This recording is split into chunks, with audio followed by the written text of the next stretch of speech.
कल्याण पूर्वेतील आत्मानगर परिसरात काल रात्री तुफान राडा झाल्याची घटना घडली आहे। दोन गटांमध्ये सुरू असलेला जुना वाद अचानक पेटला आणि त्याचे पर्यवसान थेट गोळीबारात झाले। मिळालेल्या माहितीनुसार बिंदू आणि प्रेम गुंडा या दोन गटांमध्ये मागील काही महिन्यांपासून किरकोळ कारणांवरून सातत्याने वाद आणि मारहाणीच्या घटना घडत होत्या। मात्र काल रात्री 11:30च्या सुमारास दोन्ही गट आमनेसामने आले आणि परिस्थिती चिघळली। यावेळी गोळीबार करण्यात आल्याने परिसरात एकच खळबळ उडाली। या घटनेत राहुल वर्मा हा तरुण गंभीर जखमी झाला असून त्याच्यावर रुग्णालयात उपचार सुरू आहेत। दरम्यान घटनेनंतर कोळशेवाडी पोलिसांनी तात्काळ कारवाई करत 4 आरोपींना ताब्यात घेतले।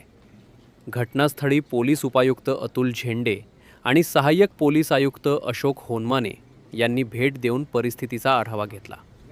आरोपींची परिसरात परेड काढण्यात आली असून पुढील तपास सुरू आहे। खडेकोलवलीमध्ये आत्ताच्या एक तासापूर्वी एक फायरिंगची घटना घडलेली आहे। त्याच्यामध्ये एक बुंदी नावाचा एक आरोपी आहे आणि दुसरा एक प्रेम गुंडा। या दोघांच्या मध्ये काही वादावाद होऊन त्या ठिकाणी आपसामध्ये वादावादी झाली। 10 ते 15 जण त्या ठिकाणी होते आणि त्याच्यामधून एक जण आहे वर्मा म्हणून आहे, तो जखमी झालेला आहे। त्याच्या पायाला गोळी लागलेली आहे। सध्या त्याला शिवनेरी हॉस्पिटलला ॲडमिट केलेला आहे। आता आपल्या ताब्यामध्ये प्रेम गुंडा आणि त्याबरोबरचे 3 साथीदार असे 4 जणांना आपण त्यांना ताब्यात घेतलेलं आहे। स्पॉटवरती आपल्याला अजूनही काही फायरिंग केल्याचे काही पुरावे आपल्या स्पॉटवरती मिळाले। आपला तपास सुरू आहे। यापूर्वी या आरोपीपैकी 2 ते 3 आरोपींचे यापूर्वीचे रेकॉर्ड आहे। त्या अनुषंगाने आमचा पोलीस तपास सुरू आहे। सर, किती राऊंड फायर झाले काय माहिती? आमच्या माहितीप्रमाणे 2 राऊंड फायर झाल्याची माहिती आहे। अजूनही जखमीकडे आणि इतर लोकांकडे आमची विचारपूस सुरू आहे। त्या अनुषंगाने काही गोष्टी काही वेळामध्ये अजून क्लिअर होतील।